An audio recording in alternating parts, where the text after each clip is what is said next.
നമ്മൾ illustration or എക്സംപ്ലിഫിക്കേഷനിൽ ഒരു കുറച്ച് എക്സാമ്പിൾസ് എടുത്തുകൊണ്ട്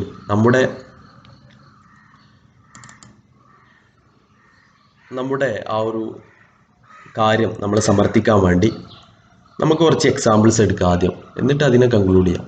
ഫോർ എക്സാമ്പിൾ, ഒരു advantages of keeping A journal. നമുക്കൊരു പേഴ്സണൽ ജേണൽ കീപ്പ് ചെയ്യുന്നതിൻ്റെ ആവശ്യകതകളെ കുറിച്ച് നമ്മൾ സമർത്ഥിക്കുമ്പോൾ അപ്പോൾ അതിൻ്റെ മെറിറ്റ്സ് ആണ് നമ്മൾ പറയുന്നതെങ്കിൽ, ഫോർ എക്സാമ്പിൾ, അപ്പം പല എമിനൻറ്റ് പേഴ്സണാലിറ്റീസും ലോകത്തിലെ പല പ്രശസ്തരായിട്ടുള്ള ആളുകളും അവർ വിജയിച്ചത് അവർക്കൊരു പേഴ്സണൽ ജേണൽ ഉണ്ടായിരുന്നു. അവരുടെ തോട്ട്സ്, അവരുടെ ചിന്തകൾ എഴുതാൻ, അവരുടെ എക്സ്പീരിയൻസസ് കുറിക്കാൻ വേണ്ടി അവർക്കൊരു പേഴ്സണൽ ജേണൽ ഉണ്ടായിരുന്നു. അപ്പോൾ രണ്ട് എക്സാമ്പിൾസ് വരാം, രണ്ട് എമിനൻറ്റ് പേഴ്സണാലിറ്റീസിൻ്റെ എക്സാമ്പിൾസ് വരാം. അവർക്ക് ഇതുണ്ടായിരുന്നു, രണ്ടാൾക്ക് ഇതുണ്ടായിരുന്നു. ഇനി നമ്മൾ പറയേണ്ടത് those who keep a journal have success, they have achieved the success in life എന്ന് നമുക്ക് പറയാം. അപ്പോൾ കൺക്ലൂഷൻ ഏറ്റവും അവസാനം ഡ്രോ ചെയ്യുക, ദാറ്റ് ഈസ് ഇല്ലസ്ട്രേഷൻ ഓർ എക്സംപ്ലിഫിക്കേഷൻ. അല്ലെങ്കിൽ നമ്മൾ കൺക്ലൂഷൻ ആദ്യം പറയാറുണ്ട്, പക്ഷേ എക്സാമ്പിൾസ് പറഞ്ഞതിന് ശേഷമാണ് സാധാരണ നമ്മൾ ഇൻഡക്റ്റീവ് ലോജിക്കിൽ എക്സാമ്പിൾസ് സമർത്ഥിക്കൽ. ഇനിയുള്ള ഒരു റെട്രിക്കൽ മോഡാണ് ഡിവിഷൻ ആൻഡ് ക്ലാസിഫിക്കേഷൻ. ഈ ഡിവിഷൻ ആൻഡ് ക്ലാസിഫിക്കേഷൻ എന്ന് പറഞ്ഞാൽ ഒരു ക്ലാസിഫൈ ചെയ്യുക, വർഗീകരിക്കുക. ഫോർ എക്സാമ്പിൾ, അതിൻ്റെ ഡെഫിനിഷനായിട്ട് നമുക്ക് പറയാവുന്നത് break major parts into smaller pieces. ഒരു വലിയ സാധനം ചെറിയ ചെറിയ പീസുകളായിട്ട് നമ്മൾ, അല്ലെങ്കിൽ ചെറിയ ചെറിയ പാർട്സുകളായിട്ട് നമ്മൾ വേർതിരിക്കുക.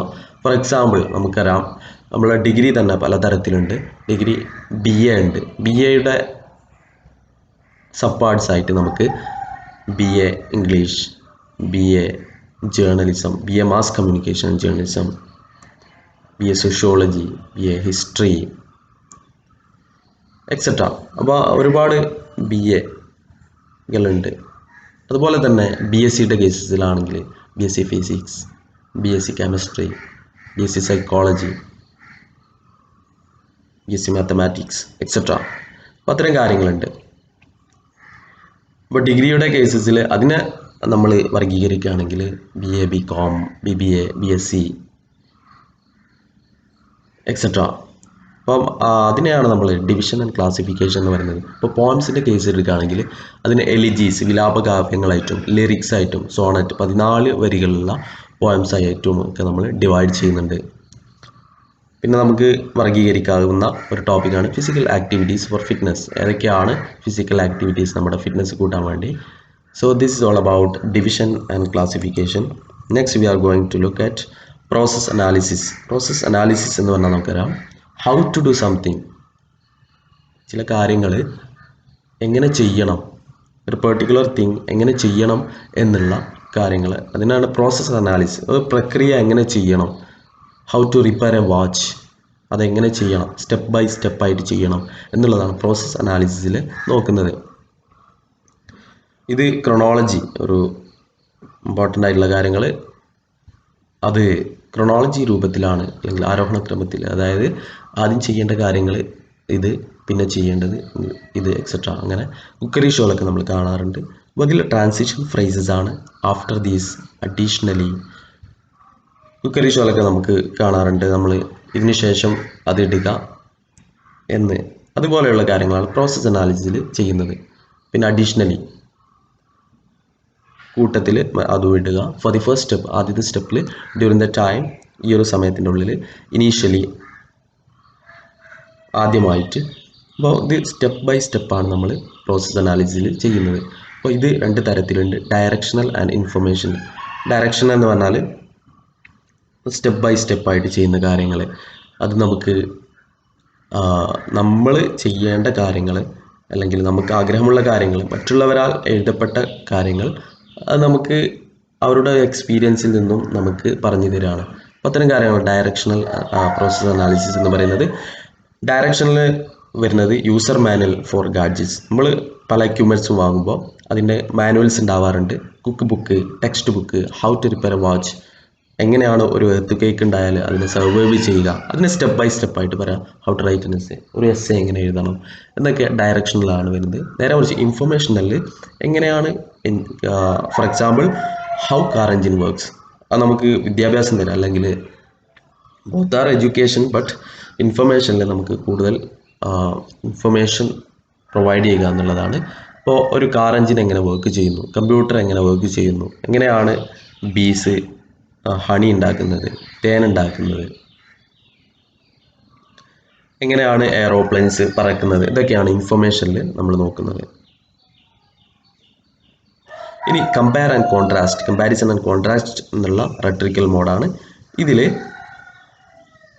പേര് സൂചിപ്പിക്കുന്നത് പോലെ തന്നെ കമ്പയർ എന്ന് പറഞ്ഞാൽ സിമിലാരിറ്റീസും ഡിഫറൻസസും, സിമിലാരിറ്റീസ് ആൻഡ് കോൺട്രാസ്റ്റ് എന്ന് പറഞ്ഞാൽ ഡിഫറൻസസ്, സാമ്യങ്ങളും വ്യത്യാസങ്ങളും കണ്ടെത്തുക. അപ്പോൾ ഇതിൽ മെയിനായിട്ട് പറയുന്നത് വലിയ അന്തരങ്ങൾ നമ്മൾ ഡിസ്കസ് ചെയ്യുന്നില്ല, പക്ഷെ സട്ടിൽ ആൻഡ് ഹിഡൻ, വളരെ മൈന്യൂട്ടായിട്ടുള്ള കാര്യങ്ങൾ മാത്രമേ നമ്മൾ ഈ അക്കാഡമിക് റൈറ്റിങ്ങിൽ കമ്പാരിസൺ ആൻഡ് കോൺട്രാസ്റ്റ് എന്നുള്ള റെട്രിക്കൽ മോഡിൽ നമ്മൾ ഡിസ്കസ് ചെയ്യുന്നുള്ളൂ. അപ്പോൾ ഇത് ഇമ്പോർട്ടൻ്റ് ആണ്. Only hidden and subtle one, subtle എന്ന് പറഞ്ഞാൽ നേരിയ വ്യത്യാസങ്ങളും നേരിയ സാമ്യങ്ങളും ആണ് നമ്മൾ ഡിസ്കസ് ചെയ്യുന്നത്. For example urban colleges and rural colleges ഇവിടെ കോമൺ ഉണ്ട്. സിറ്റിയിലുള്ള കോളേജസും സിറ്റി പ്രദേശങ്ങളിലുള്ള പട്ടണത്തിലുള്ള കോളേജസും പിന്നെ ഗ്രാമങ്ങളിലുള്ള കോളേജസും തമ്മിലുള്ള ഒരു കമ്പാരിസൺ. രണ്ടും കോളേജസ് ആണ്, അപ്പോൾ അതിലുള്ള മൈന്യൂട്ട് ഡിഫറൻസസ് ആൻഡ് സിമിലാരിറ്റീസ് നമ്മൾ കണ്ടെത്തുക. പിന്നെ book readers and E book readers, sorry ഇവിടെ ഇ ബുക്ക് എന്നുണ്ട്, E book readers and book readers, E book read ചെയ്യുന്നവരും പ്രിൻ്റഡ് ബുക്ക് റീഡ് ചെയ്യുന്നവരും തമ്മിലുള്ള ഡിഫറൻസസും സിമിലാരിറ്റീസും, പിന്നെ LCD ടിവിയും LED ടിവിയും തമ്മിലുള്ള വ്യത്യാസം. ഇതൊക്കെ എക്സാമ്പിൾസ് ആണ്, നിങ്ങൾക്ക് നിങ്ങളുടേതായിട്ടുള്ള എക്സാമ്പിൾസ് കൊടുക്കാം. പിന്നെ ഇതിൽ ഉപയോഗിക്കുന്ന സിഗ്നൽ വേർഡ്സ് ആണ് also, both, but, not only but also, on the other hand, similar to, etcetera. പിന്നെ നമ്മൾ ഡിസ്കസ് ചെയ്യുന്നത് cause and effect. Cause and effect എന്ന് പറഞ്ഞാൽ ഒരു സാധനത്തിലുള്ള റീസണ്, പിന്നെ അതിനുള്ള എന്തൊക്കെയാണ് അതിൻ്റെ റിസൾട്ട്സുകൾ. ഫോർ എക്സാമ്പിൾ ഒരാൾ ഒരുപാട് മദ്യപിക്കുന്നു എന്ന് വയ്ക്കുക, അപ്പോൾ അത് അദ്ദേഹത്തിൻ്റെ ഹാർട്ടിന് പ്രോബ്ലം ഉണ്ടാക്കി. അപ്പം റീസൺ എന്ന് പറയുന്നത് അദ്ദേഹം he had drunken too much. അപ്പോൾ അതിൻ്റെ റിസൾട്ട് എന്ന് പറയുന്നത്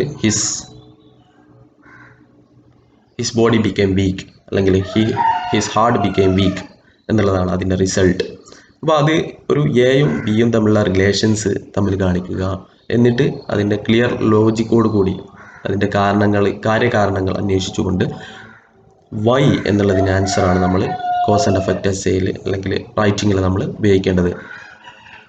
അപ്പോൾ അതിനുള്ള എക്സാമ്പിൾസ് ആണ് എങ്ങനെയാണ് ഫാസ്റ്റ് ഫുഡ് സ്റ്റുഡൻസിനെ ബാധിക്കുന്നത്, അവരുടെ പഠിപ്പിനെ, അവരുടെ നോർമൽ ആക്ടിവിറ്റീസിനെ എങ്ങനെയാണ് ബാധിക്കുന്നത്, ചൈൽഡ്ഹുഡ് ഒബീസിറ്റിയുടെ കാരണങ്ങൾ, കോസസ് ആൻഡ് എഫക്ട്സ്.